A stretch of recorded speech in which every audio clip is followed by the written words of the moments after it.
would like to make an announcement.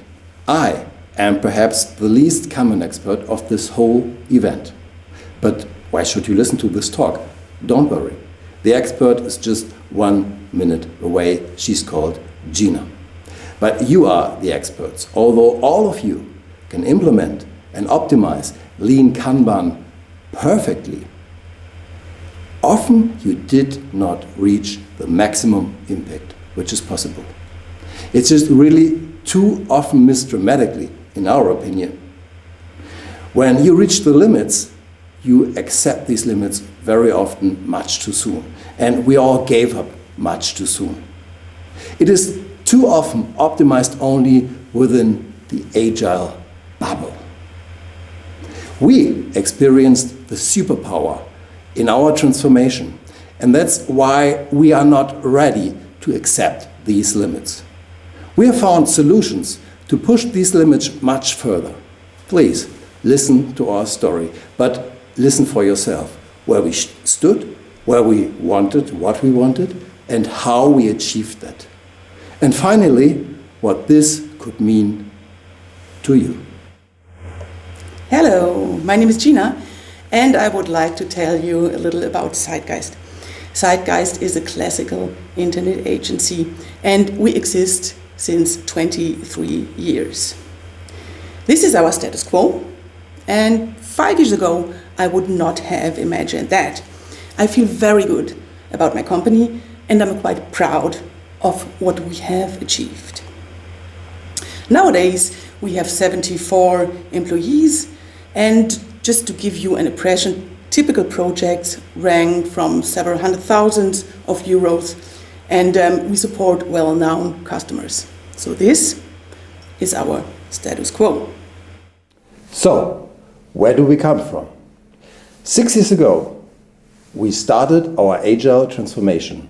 That means after 18 years of typical old-school traditional agency work. Our situation these times were really a little bit disappointing. We were almost 30 employees.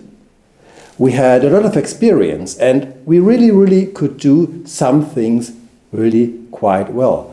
But the results, sometimes the results were good and makes us happy, but nevertheless, there were still too many bad faces. Still, there was too often the fight for the black zero to pay the next rent and the next salaries.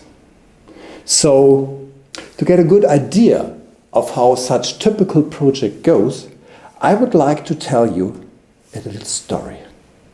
A story of a typical internet project, and unfortunately this story is for real for a lot of agencies these times.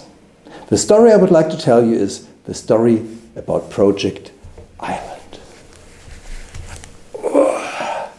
And here are the secrets of projects. You can see this old traditional book of Project Island. So listen carefully. Once upon a time, there was a beautiful island. An island where people lived who loved to do projects. They loved it because they were very good in doing projects.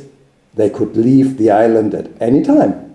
But they stayed voluntarily on the island because doing projects was their passion. Of course, there were some not so nice places on the island. For example, the castle. The castle of the king. He's called King Client. He made all the rules. He made all the important decisions of the project, of course, what to do and how to do it. This was a century-long tradition. And why? Because he paid all the projects. That was the reason.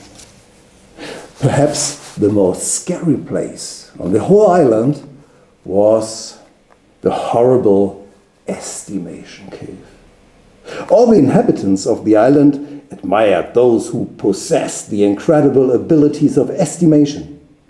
They admired those who dared to make the incredible time-consuming and painful estimates and negotiations inside the cave. And only if you look at this place from far away, you could see that it did not need any special skills to estimate in such detail. Because if we were far enough, you could see it is just a clumsy look into a crystal ball. And another place no one appreciated were these fields of specifications. All the details of the huge projects were always defined, were a whole year in advance, for example, and everyone acted as if they really knew everything in advance. But in the project there were the many changes and wishes, which of course had to be included, even though they were not described in the 100 page of the specs. So next time these details were also written extensively in these specs, and so the fields of specs grew higher and higher from year to year. But the wishes and changes that were described nowhere and still had to be inclusive were unfortunately not a bit smaller. But as soon as the supposed last hurdles of waste are overcome, the happy time on Project Island returned.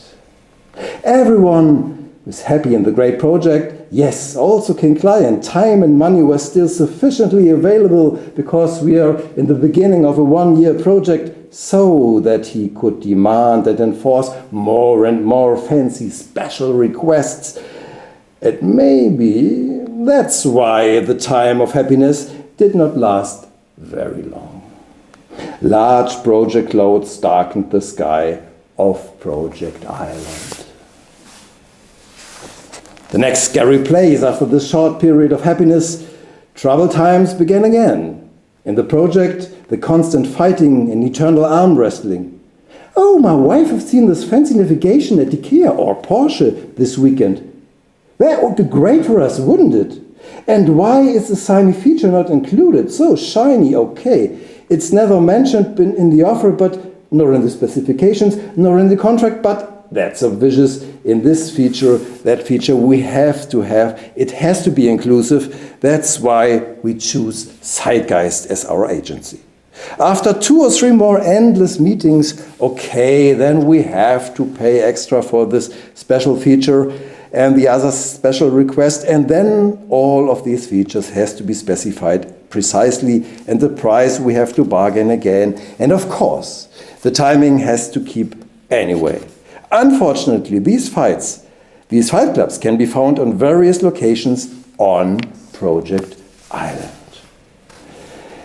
And if they have not died yet, they bargain, they define, they estimate, describe and redefine.